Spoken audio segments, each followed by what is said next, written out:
नमस्कार मंडळी, शुभ सकाळ, जय श्रीराम. आता आलोय आम्ही आग्र्याला. कालचा ब्लॉग आग्र्यात एंड केलेला होता. आता आमचा वेदू झोपलेला आहे इथं. ताजमहल जवळ तर आलो, पण आम्हाला ना येऊन इथंच पार्किंग मध्ये इथं गाडी लावावं लागते. इथून 1 किलोमीटर पुढे व्हेकल्स जातात. इलेक्ट्रिक बस गाडी आहे, ते टोटो म्हणत नाही का ते, तर त्याच्याने जाणार आहे पुढे. आणि आम्ही गेल्या अर्ध्या तासापासून थांबलो होतो. आता जाऊन 1 तासापासून थांबलो होतो. आता जाऊन आमचा वेदू उठलाय, फ्रेश उठला.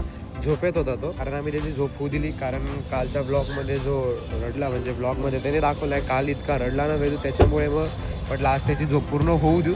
तर आता त्याची झोप पूर्ण झाली ना, आता आम्ही फायनली निघतोय ताजमहलकडे. किती वेळ झोपली होती बाबा तू? 1 तास. एक तास. बा फायनली इकडनं अशा बसेस असतात, याच्या आणि ताजमहल जातो पुढे. तर आम्ही बसलो, आता जाऊ पुढे.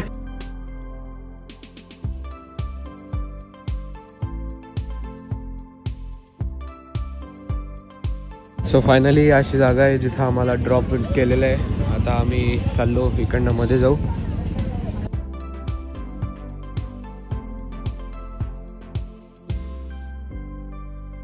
सो इकडनं ही अशी एंट्री करावं लागते. इकडे ताजमहल एंट्री म्हणून आहे, तर इकडनं एंट्री करू. इकडे बा पूर्ण हे दिलेले इयर्स वगैरे, कसं आहे, कोणत्या इयरमध्ये कसा होता ताजमहल, सगळं दिलेलं आहे. एंट्री असते ही मध्ये. खूप मोठा चेकिंग होता, त्यानंतर मग आता एंटर झालेलो आहे. आणि इकडनं आता चाललोय पुढे.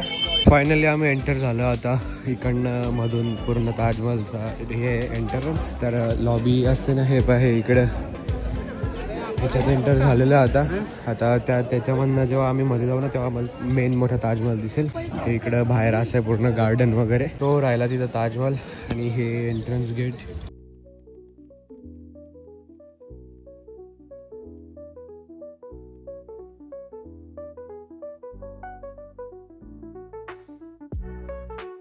बघा आम्ही एंटर झालोय. हे बघा हे किती जुनं लावलेलं आहे इथं, सगळं पूर्ण आर्किटेक्चर बघा.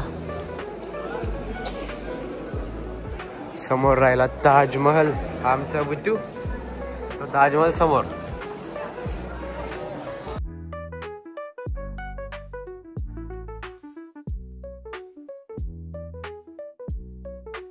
इथे बघायसारखं तर खूप आहे, पण मग तुम्ही स्वतःहून व्हिजिट करशाल ना, तेव्हाच तुम्हाला पूर्ण इन्फॉर्मेशन समजेल. इथं आमच्या वेदूचा मस्त फोटोशूट झालाय. चला ना भाऊ, पुढे जाऊन येऊ ना फिरायला. वेदूला मजा येते का इथं? हे ताजमहल बघा, इथं ताजमहल. वेदूला मजा येते का इथं? तू मजा येते? कुठं आलाय तू एवढ्या लहानपणी? पण एक भारी गोष्ट आहे, आमच्या वेदूची मेमरीज कॅप्चर होऊन जातात एवढ्या लहान वयात वर्षी. इकडे बघायसारखं एवढं आहे ना मस्त. मी तर तुम्हाला एकच सांगेल, अरे येऊन स्वतः विजिट करा. पडणार होतो आता वेदूच्या व्हिडिओच्या चक्करमध्ये.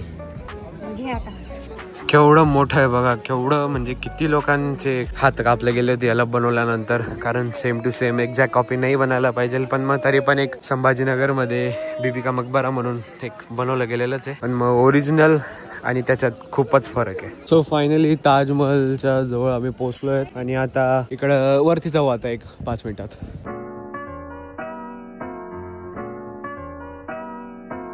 सो ताजमहल मध्ये एंट्री करायच्या अगोदर हे असं घालावं लागतं, सॉक्सेस वगैरे. मी तर चप्पलच घालून आलो, फिरायला आलो पण चप्पल घालून आलो. शूज पण आणले, पण मग म्हटलं ते शूज वगैरे काढावं लागतील म्हणून मी चप्पल यूज केली. पण मग काही नाही, शूज पण अलाउड आहे आता मध्ये. हे घातलं. आता इकडे चेकिंग हे बा समोर असं आहे. आणि अशी एंट्री इकडनं जावं लागतं असं. आम्ही चढतो आता वरती. हे बा हे आलो आम्ही आता वरती. कुठून पण बघा सेमच दिसतो. हे पा झाला सुरू.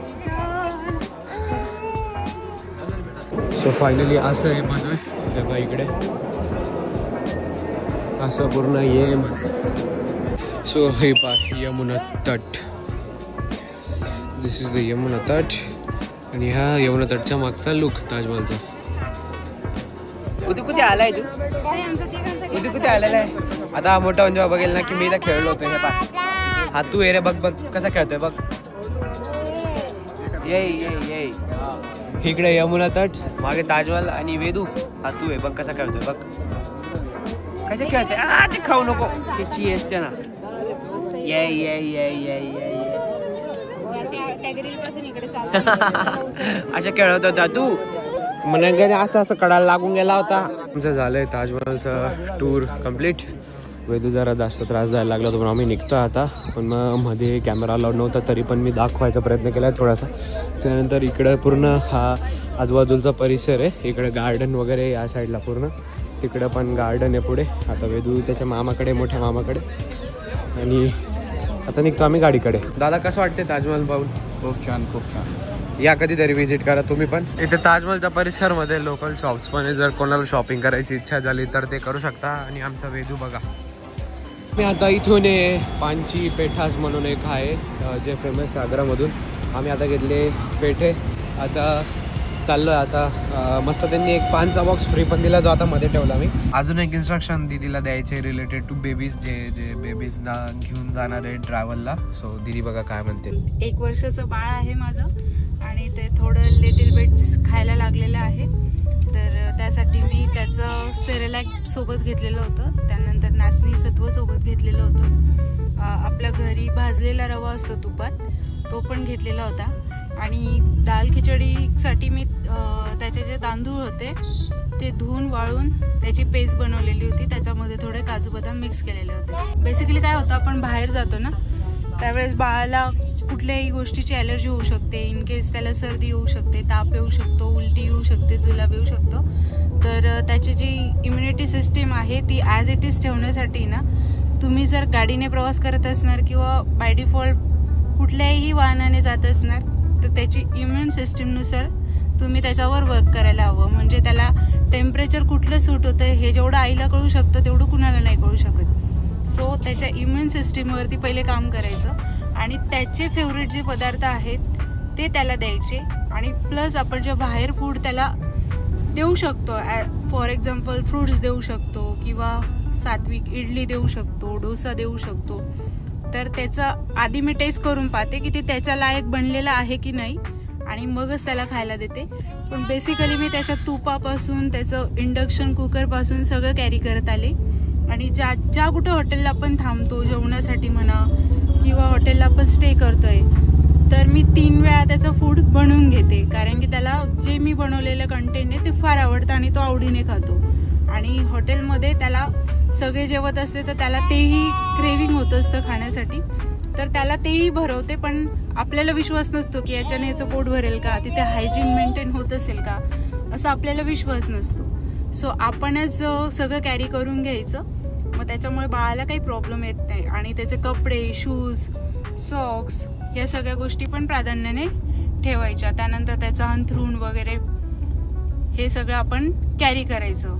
त्याच्याने कसं आहे ना, बाळाला जी नॅचरल फिलिंग असते घरात राहण्याची ती येते. आणि त्याच्यामुळे बाळ आजारी पण नाही पडत आणि प्रवासातही नाही त्रास देत. फक्त त्याचं प्रॉपर डायजेस्ट झालं, प्रॉपर त्याला वेळेवर मिळालं की बाळ खुश असतं. आता त्याचं तेच होतं, त्याचं थोडं झोपेचं रुटीन चेंज झालं की तो किरकिर करायला लागतो. एकदा त्याची झोप झाली की तो अगदी व्यवस्थित असतो. तर गाईज गोष्ट अशी आहे, आम्ही निघालो होतो आग्रावरून. बोलतो दे, बोल, तू बोलतो का? तर गोष्ट अशी, आम्ही निघालो होतो, बोल दे ना बे तुम्हाला, 1 मिनिट थांब. रणथंभोरसाठी निघालेलो होतो. पण गोष्ट अशी की तिथे ज्या आम्ही वेबसाईट्सवर ते लिंक जे व्हिजिट करत होतो ना, तर ते खूप म्हणजे असं फेक वाटत होतं. म्हणजे पैसे जे हडप करायची गोष्ट आहे ना, असं होतं का ते? पैसे हडप करायची जी गोष्ट होती ना, तर ती तिथं चालू होती. म्हणजे ते फेक कॉल्स वगैरे आम्हाला यायला चालू झाले होते आम्ही लिंकवर व्हिजिट केल्यावर. सो आम्ही तिथून अर्ध्या रस्त्यातनं डिसाईड केलं की आपण घराकडे निघायचं. कारण मग आमची तब्येत डाऊन झाली होती थोडीफार. आणि मग म्हटलं जास्त पण प्रवास एका टूरमध्ये नको आहे म्हटलं, बाकीचं नंतर व्हिजिट करू. तर त्याच्यामुळे आता आम्ही निघालो आहे घराकडे रिटर्न. आणि आता थांबलेलं आहे एका रिसॉर्टमध्ये. आता फायनली फ्रेश वगैरे होऊ, जेवण वगैरे करू आणि हा ब्लॉग एंड करतो. आय होप गाईज तुम्हाला व्हिडिओ आवडला असेल तर लाईक शेअर कमेंट नक्की करा. Thank you so much for watching guys. Bye. तू बाय कर. बाय.